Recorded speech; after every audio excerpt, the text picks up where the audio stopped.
Alors le problème, c'est comment je fais pour contacter les gens. Vous avez une diaspora française, vous avez des patrons français qui sont aux États-Unis, en Chine, au Japon. Bon, et vous savez que c'est par eux que vous allez obtenir votre stage ou votre job. Ça va marcher. Pourquoi? Parce que moi qui suis français, si vous me contactez et que vous le faites correctement, ben évidemment que j'ai envie de vous aider. D'ailleurs, ce que je fais aujourd'hui, je le fais parce que j'ai envie de vous aider. Et il y en a beaucoup d'autres qui sont comme moi. Donc, vous bénéficiez d'un terreau favorable. Mais il ne faut pas oublier un certain nombre de règles. De la même façon qu'un jour, vous allez utiliser le réseau de votre école, le réseau des anciens, bah, ce que je dis pour le réseau des Français de l'étranger, c'est exactement la même chose que pour un réseau d'anciens. Alors, j'ai une métaphore qui s'appelle la métaphore de la valise. La métaphore de la valise, vous imaginez, on est ensemble à Lisbonne. Je ne sais pas si vous connaissez Lisbonne, c'est des collines. J'habite sur une colline qui s'appelle le Belvédère de Grasse.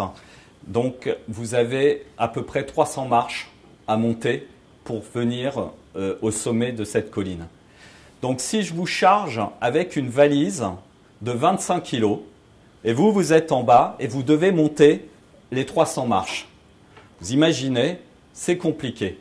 Alors, on est ensemble à regarder ce va-et-vient de touristes qui montent au Belvédère de Grasse, parce que là, il y a des appartements Airbnb. Et je vous dis, objectif du jour, aborder le touriste pour établir la discussion.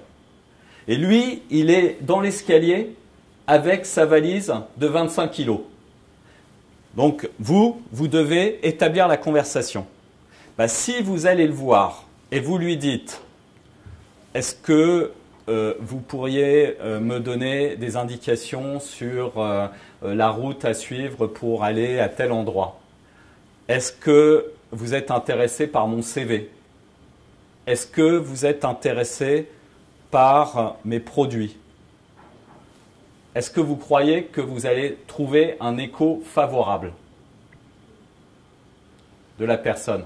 Non. Non. La personne va vous dire, mais est-ce que vous avez vu ma situation? Vous voyez que je suis en train de tirer une valise et franchement, là, vous êtes en train de me déranger par rapport à ce que je suis en train de faire, qui est déjà un gros problème. Donc, la seule manière d'aborder le touriste, c'est de lui dire, est-ce que vous avez besoin d'aide? C'est de décentrer votre regard et de se dire, bon, de quoi a-t-il besoin? Il a besoin d'aide pour porter la valise. Donc, si vous l'abordez sur le thème, est-ce que vous avez besoin d'aide pour monter les marches avec la valise? Mais là, il va vous trouver super sympathique. Et là, il va s'intéresser à vous. Écoutez, très franchement, oui, c'est très gentil de votre part. Et puis, la conversation va commencer. Donc, le touriste, c'est le chef d'entreprise.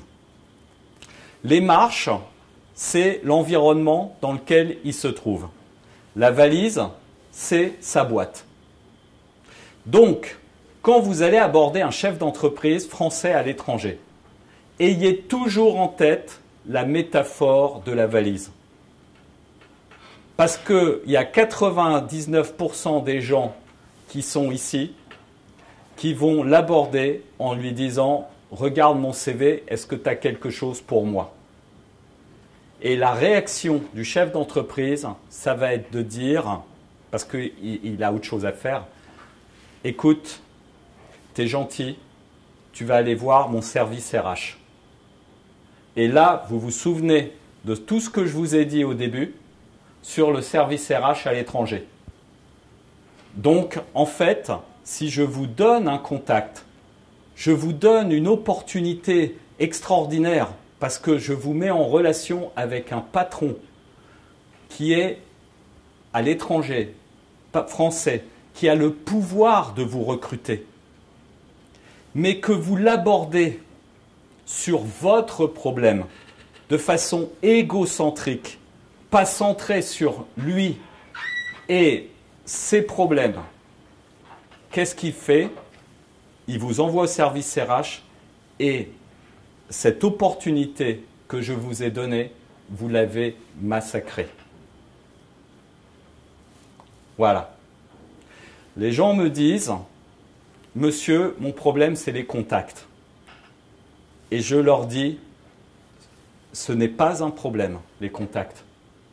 Le problème, il faut me faire confiance, c'est la manière dont tu vas aborder les gens. Et je vous assure, tous les jours, j'ai des gens, j'avais un garçon qui me disait, il était aux États-Unis, il était français, il voulait travailler dans les green tech. Je lui ai dit, est-ce que tu as contacté Enphase? C'est une société cotée au Nasdaq qui a 400 collaborateurs, qui travaille sur des transformateurs enfin pour le solaire. Ils font des trucs absolument géniaux. Je lui ai dit, est-ce que tu les as contactés? Il me dit oui. Est-ce que qui tu as contacté? Alors il me parle, il me dit, j'ai contacté un monsieur qui s'appelle Martin, c'est un Français. Donc je lui ai dit, bah, c'est la bonne personne. Il est cofondateur de cette société. Et je lui ai demandé qu'est-ce qui s'est passé. Il m'a dit d'aller voir son service RH, qui était une Indienne. Et qu'est-ce qui s'est passé ensuite? Bah, après, ils m'ont dit qu'ils n'avaient pas de place pour moi. Voilà.